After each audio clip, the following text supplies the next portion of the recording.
Selamat malam, saya akan mempresentasikan hasil kerja kelompok kami dari kelompok 10 dengan saya Yolanda Ade Anggreni Sitompul, NPM 18110249, dan teman saya Iren Anggi Stefani Silaen, NPM 18110644, kelas SIM 1803. Penulisan ilmiah dan teknik presentasi. Judulnya ialah penerapan metode Weight-Aggregated Sum Product Assignment dalam penentuan karyawan yang layak dipekerjakan kembali di masa new normal. 1. Pendahuluan. Negara Indonesia termaksud negara yang ikut terdampak wabah coronavirus disense 2019 atau COVID-19. Sampai tahun 2021, virus COVID-19 belum juga menghilang. Dengan adanya virus COVID-19 ini, di Indonesia menyebabkan banyak karyawan yang dirumahkan untuk beberapa waktu, bahkan pula ada yang putus kerja atau PHK. Namun, di masa new normal ini pemerintah memperbolehkan perusahaan untuk kembali bekerja asal tetap mematuhi protokol kesehatan, seperti batasan karyawan yang dipekerjakan kembali. Sebuah perusahaan akan membuka kembali perusahaannya, namun mengalami kesulitan dalam mencari karyawan yang layak dipekerjakan kembali. Untuk itu diperlukan sistem yang dapat membantu dalam pemilihan karyawan yang layak dipekerjakan kembali. Salah satu sistem yang dapat membantu penyelesaian masalah tersebut yaitu sistem pendukung keputusan. Sistem pendukung keputusan adalah sebuah sistem berbasis komputer yang interaktif yang membantu mengambil keputusan, memanfaatkan data dan model untuk menyelesaikan masalah yang tak terstruktur dan semi terstruktur. Metode WASPAS dianggap sesuai dengan seleksi karyawan yang layak dipekerjakan kembali, karena metode WASPAS akan melakukan proses perangkringan berdasarkan atribut dengan bobot yang berbeda-beda sehingga hasilnya lebih optimal. Beberapa penelitian terdahulu yang menggunakan metode Weight-Aggregated Sum Product Assignment atau WASPAS yang memungkinkan pengambilan keputusan minimum perhitungan secara cepat dan mendapatkan hasil yang lebih akurat. Di antaranya penelitian yang dilakukan oleh Sugeng Riyadi, Tuti Haryati, Laila Kurniawati pada tahun 2019 tentang sistem pendukung keputusan penentuan rumah tangga miskin pada Desa Cibangko dengan metode WASPAS yang menghasilkan kesimpulan bahwa dari 89 sampai rumah tangga miskin yang dilakukan perhitungan hanya 45% saja yang layak menerima bantuan program pemerintah. Sinta M. Panjaitan pada tahun 2019 melakukan penelitian tentang sistem pendukung keputusan dengan metode WASPAS untuk menentukan guru bidang kesiswaan, menghasilkan kesimpulan dari 5 kandidat alternatif.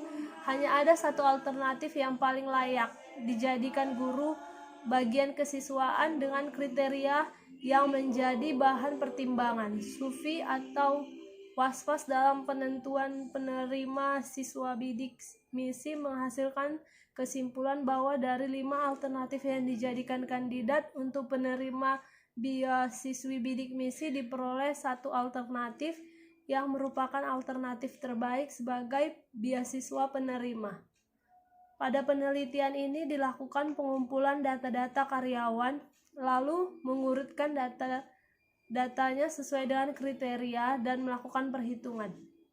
Kemudian ditetapkan 10 alternatif terbaik yang layak dipekerjakan kembali.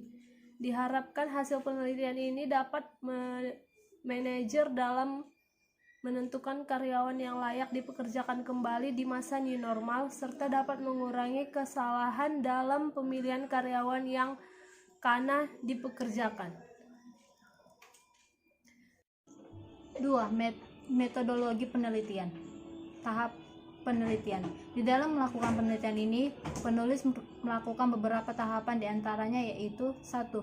Studi pustaka, yaitu membaca buku-buku atau mencari referensi dari internet yang terkait secara langsung maupun tidak langsung guna mengetahui secara teoritis permasalahan yang sedang dihadapi. Kedua, analisis dan pengujian, yaitu melakukan pemilihan beberapa sampel data, penulisan pengambilan sebanyak 20 sampel data tentang data-data karyawan yang dipekerjakan kembali, termasuk juga atribut yang dijadikan kriteria dalam pemilihan tersebut.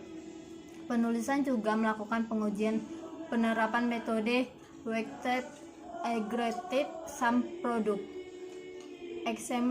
Examen atau WASPAS terhadap alternatif dan kriteria yang digunakan. Pada tahapan ini juga penulisan melakukan perangkaian terhadap alternatif tersebut sehingga hasil akhir berupa karyawan-karyawan yang layak dipekerjakan kembali. Ketiga, penetapan hasil dan resume penelitian. Di tahap terakhir ini penulisan menetapkan hasil terhadap 10 oleh karyawan yang layak dipekerjakan kembali di masa new normal. Dari tahapan di atas dapat digambarkan pada bagian di bawah ini. Studi pustaka, analisis dan pengujian. Pertama, penetapan alternatif dan ranting kecocokan. Kedua, menormalisasikan matriks keputusan.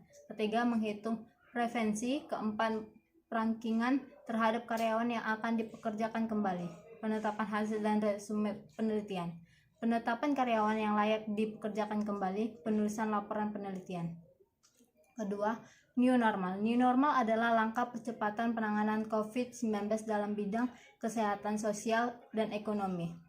New normal juga memiliki arti sebuah perubahan budaya hidup yang dirancang pemerintah Republik Indonesia agar masyarakat dapat terbiasa dengan tatanan hidup normal yang baru untuk menghadapi penyebaran virus COVID-19. Skenario dari kondisi normal baru ini bertujuan untuk memperkuat dari sisi kesehatan dan juga ekonomi. Penyesuaian kesehatan dilakukan untuk penekanan korban dari COVID-19, sedangkan penyesuaian ekonomi dilakukan untuk menekan korban pemutusan hubungan kerja atau PHK yang mempengaruhi sosial ekonomi. Ketiga, sistem pendukung keputusan. Sistem pendukung keputusan adalah sistem informasi interaktif yang menyediakan informasi, pemodelan dan manipulasi data yang digunakan untuk membantu pengambilan keputusan pada situasi semi struktur dan tak seorang pun tahu secara pasti bagaimana keputusan seharusnya dibuat. Sistem pendukung keputusan atau SPK merupakan bagian dari sistem informasi berbasis komputer, termasuk sistem berbasis pengetahuan atau manajemen pengetahuan yang dipakai untuk mendukung keputusan dalam suatu organisasi perusahaan.